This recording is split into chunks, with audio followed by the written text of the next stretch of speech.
Doyle Maloney, June 1st, 1939 to September 1939. Baby girl, October 8th, 1951 to October 8th, 1951.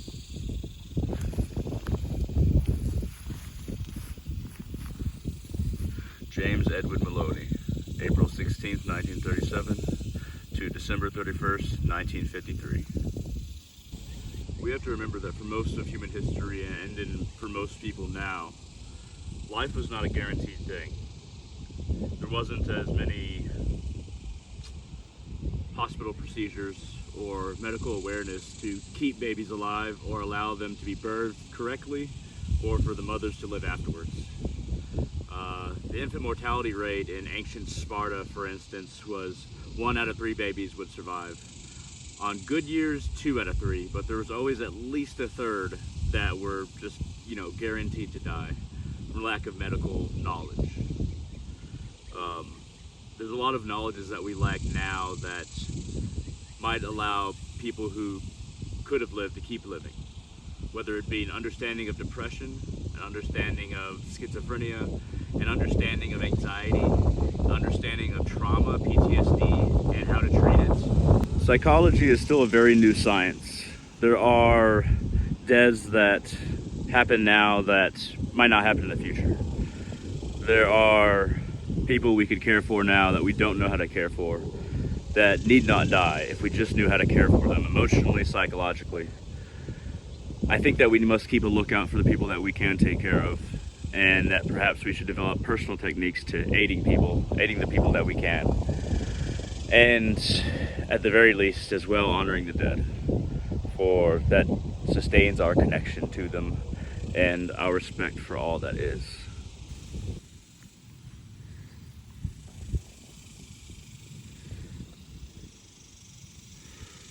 Om Namo Bhagavate Vasudevaya. Om Namo Bhagavate Vasudevaya. Om Namo Bhagavate Vasudevaya. Om Namo Bhagavate Vasudevaya. Om Namo Bhagavate Vasudevaya. Om Namo Bhagavate Vasudevaya. Om.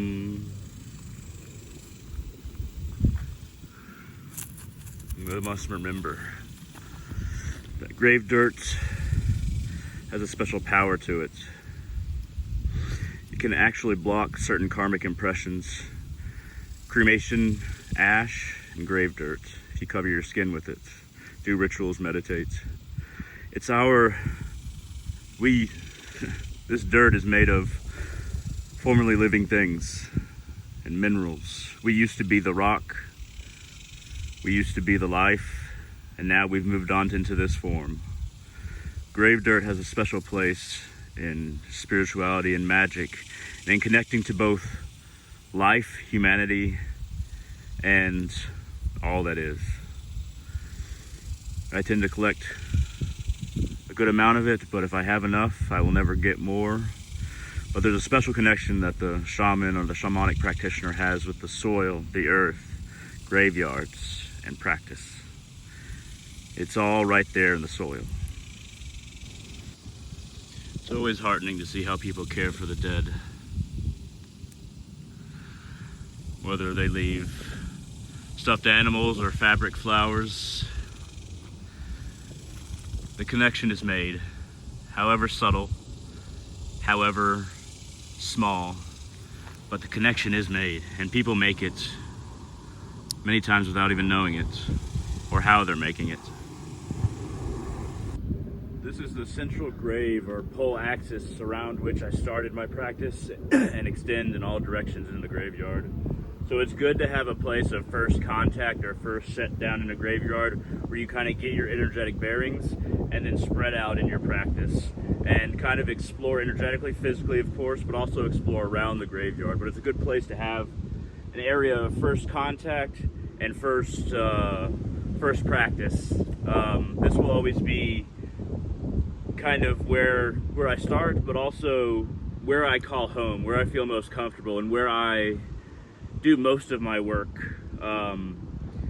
The place will be blessed with your energy over time, and the dead will be more receptive to you in an area if you kind of have a pole star or an axis in which you do most of your work. It's kind of like a doorway into the beyond, a doorway into communication, and a doorway into different energies to work with, to aid, or what have you. Some of these older graves, some of these graves that were some of the first to be in a graveyard, they'll kind of start to gather the energy of the graveyard, and sometimes trees will grow in a certain pattern or just circular around that foundational grave. The graves over there are very new. This one, kind of like my pole star or pole axis, as I said, this one is much older than those over there. And these trees seem to have just formed all the way around it, kind of responding to the primacy or the authority of one of the dead, or one of the first to be here. Whoever they may be, this one is Eliza, but whoever they may be, sometimes just being human and being buried as one of the first, or being buried in a prominent spot, kind of gives what remains of you a degree of authority, even among different forms of nature. One thing that seems to be fairly universal among people who work with the dead or who do spiritual practices in graveyards is the idea and the transference of energy through change. So basically speaking a prayer over a couple coins. Our Father, who art in heaven, hallowed be thy name. Thy kingdom come, thy will be done on earth as it is in heaven. Give us this day our daily bread, and forgive us our trespasses as we forgive those that trespass against us. And lead us not into temptation, but deliver us from evil. For thine is the kingdom, power, and glory forever and ever. Amen. Hail the spirits, hail the dead. Hail, hail, hail. I have a couple of prayers that I do, Our Father and Hail Mary, because most of these graves are Christian, but there's also mantras that I do, like the one that you heard earlier. But speaking into coins and offering coins, transferring energy in that way, is fairly universal among grave workers, at least that I found. Among many cultures, graveyards, places of burial, were centers of culture, centers of society, centers of gathering. Stonehenge, that's in England. That is basically a burial henge. It's a burial site where they buried their dead. Now that's kind of like the death part of it. There is a life henge that's made out of wood that they've also discovered near Stonehenge. But the most prominent and the hardest to make, especially thousands and thousands of years ago, that Stonehenge part was for the burial of dead. And that is what they spent the most effort, including bringing in stones from very different parts of England and bringing in various artisans and developing various techniques. Back when Stonehenge was made, human beings, and I think that they know this by finding remains, human beings weren't able to drink cow milk yet. They had to make it into cheese. That shows you how far back it was. We didn't even, you can say white people didn't have the enzymes to process cow milk. And those people spent all the effort that they had in them and the most technology that they had at the time, kind of building, basically digging a pit and then pushing the stones into it and then kind of excavating everything around so that it ended up being on a hill. But they spent all that effort on a burial site. And of course, we know about ancient Egypt and the pyramids of Giza, and how they were burial tombs for the pharaohs. All that effort all of society coming together to put effort into this. Now, the pharaohs probably did it by force. It was a patriarchy, but at the same time, there was so much value in it that society didn't crumble. Society was founded around these projects. With modern religion, it seems like we've lost a connection with graveyards, with the dead, and with really being willing to think about death and realizing it's a celebration of life as well, to have a closeness to death, to think about death, to visit the dead. You become that much closer to your own life, what you have right now, by constantly, maybe not constantly, but often thinking of how temporary it is. And that gives you kind of perspective to think about what really matters in life. What matters to you in your life? What do you want to do before you die? Do you think about death? All of these things, graveyards could be cultural hubs for universal things like that aren't even specific to a religion, that aren't specific to spirituality, but graveyards are taboo now. Maybe because of their ancient pagans would have skulls everywhere, and death was just constantly around, and they accepted it as a part of life. And then afterwards, Christianity went in a different direction. It didn't have to, but it eventually did, because those who have control in Christianity, or who did, in the writing of the King James Bible and the Conference of Constantinople way before that, they wanted to control the living, and to do that, they had to have a monopoly over information, knowledge of the dead and what happens after death, and practices. You had to, they made it so that you had to go through a priest to have a connection to your dead. The priest says the prayers, this is hundreds of years ago. Priest is the only one who says the prayers in Latin, which nobody understood in Western Europe.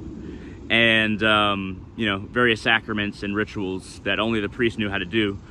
That was not in the hands of the people. That was not in the hands of commoners. Or the understanding of these rituals, or even what is said during Mass, was not in the hands of the commoners. I think that since that monopoly no longer has to exist as it did, as we're more free now, I think that we should come closer to graveyards and start making them cultural hubs and cultural centers and places of gathering. You've seen that in some places where they're starting to do that again, and I'm just talking about Europe in general right now. This still happens among many native tribes, indigenous peoples, and even in India for people who worship Shiva and Ma Kali. Cremation grounds are a center of spiritual activities and even culture in a way. But specifically in Europe, I think that we in the West, the United States, and Canada, there's still a lot of connection to the dead in southern Mexico and in places in South America. But Europe and the United States and this whole area, West, we need to reclaim our connection to the dead and reclaim our spiritual practices connecting us to them. I think that this can universally, no matter what you believe, be of great benefit to us, the living, and the spiritual, just in thinking about death and thinking about what matters in life, and the spiritual benefits, the connection with that energy, and the connection with those who have passed, whether you're related to them or not, that is beneficial in so many different ways. At any rate, I hope you enjoyed this video. Like it. If you want to help out the channel, feel free to leave a comment. That also helps out the channel. Feel free to share this wherever you like. At any rate, thank you very much for watching, and hope all of you have a wonderful day.